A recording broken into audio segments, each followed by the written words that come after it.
గత అనుభవాలను దృష్టిలో పెట్టుకొని వైకుంఠ ఏకాదశి, ద్వాదశి పర్వదినాల్లో తిరుపతి స్థానికులకు ప్రాధాన్యత కల్పించాలని బీజేపీ సీనియర్ నేత నవీన్ కుమార్ రెడ్డి డిమాండ్ చేశారు.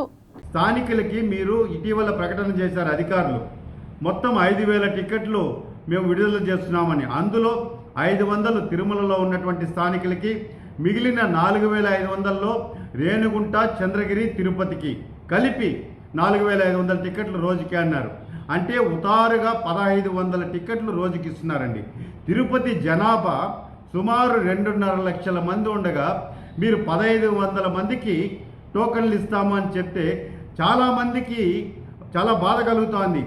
అసలు వైకుంఠ ఏకాదశి, ద్వాదశి అంటేనే లోకల్ ఫెస్టివల్గా భావిస్తారండి. స్థానికులంతా కూడా స్వామివారిని దర్శించుకోవాలనుకుంటారు.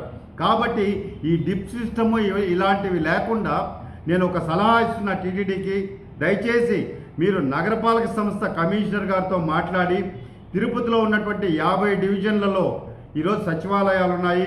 సచివాలయాల్లో సచివాలయ సిబ్బంది ఉన్నారు. అక్కడ ఎవరైతే ఆ వార్డులో ఉంటారో వాళ్ళ ఆధార్ కార్డులన్నీ కూడా మ్యాపింగ్ చేస్తున్నారు. కాబట్టి బయట వ్యక్తులు ఎవరు కూడా వచ్చి ఆ వార్డులో తీసుకునేదానికి ఆస్కారం లేదు. టోకన్